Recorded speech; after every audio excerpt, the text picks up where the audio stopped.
Rihanna is known today as a billionaire. But Rihanna did not build this wealth by making more songs. On the contrary, most of her fortune was created during the period when she stepped away from music. While everyone was asking about the next album, she was focused on something completely different. She didn't release an album, she didn't go on tour, she pulled music out of the center. And at that exact moment, her wealth began to grow. Today, Rihanna is not just a pop star, a brand, a structure, a system. This is not a "how did Rihanna get rich" video.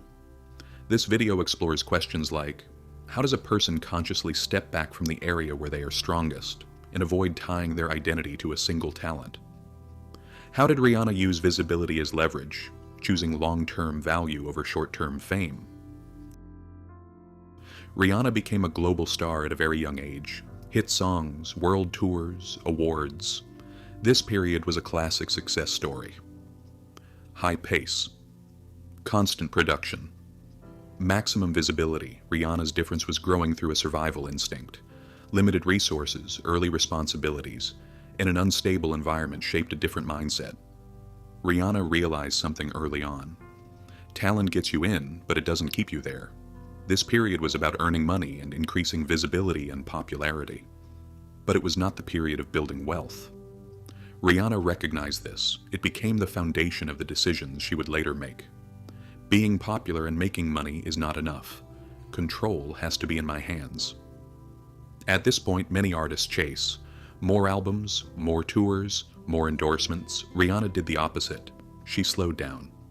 And slowing down in this story was not laziness, it was strategy. Less music, fewer appearances, fewer interviews. But in the background, brands grew. The value chain expanded. Income streams diversified. This was not the classic work more, earn more model. This was the build the right structure, let time work for you model. Not albums, but product launches. Not short-term high-paying endorsement deals, but long-term strategic partnerships. Not tours, but brand and value creation. Rihanna did not follow the traditional path. She didn't just become the face of brands. Of course, she did many endorsements and collaborations.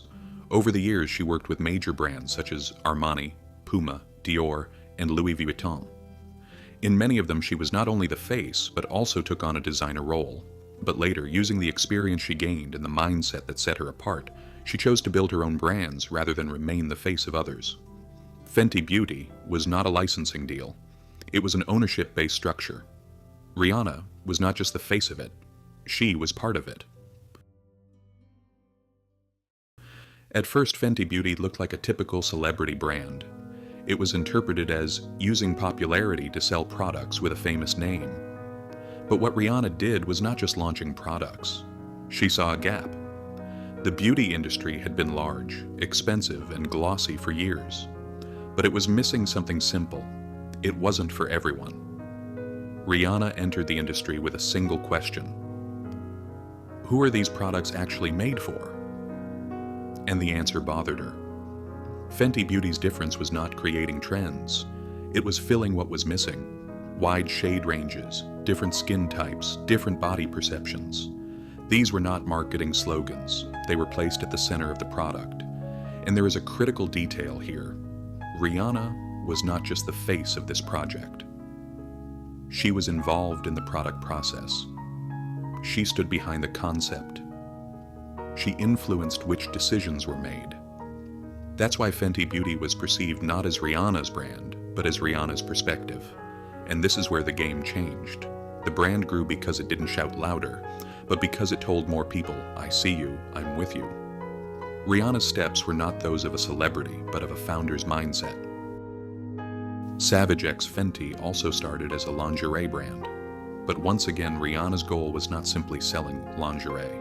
She wanted to change who gets to be visible. For years, the fashion industry rewarded the same body, the same shape, the same aesthetic.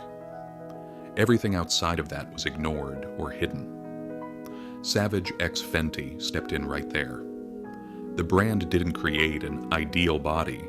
It made the idea meaningless. Different bodies, different ages, different identities, all of them were on stage, not in supporting roles, at the center. That's why Savage x Fenty was perceived not like a product brand, but like a shift in fashion itself, once again like Rihanna's perspective. Rihanna wasn't following trends. She was building perception. Rihanna's difference in business was not building a single successful brand, but applying the same idea across different fields again and again. The common ground in her moves was this: large but slow-moving industries with gaps no one truly owned. Accessible luxury. Products designed for everyone, not a single ideal. The most important thing to understand from these investments and projects is this: Rihanna doesn't go where she sees money. She goes where she sees meaning.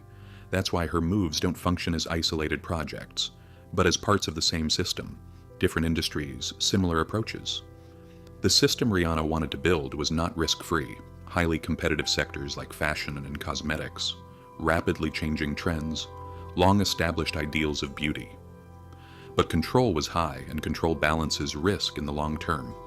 Trends and dynamics may change, but if the structure is right, the system survives. Rihanna managed to build that balance.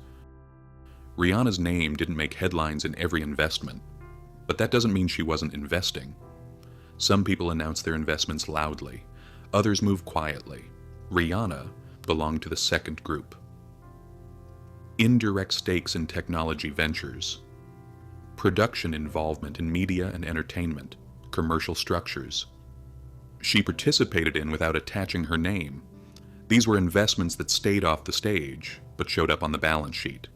Not everything was perfect.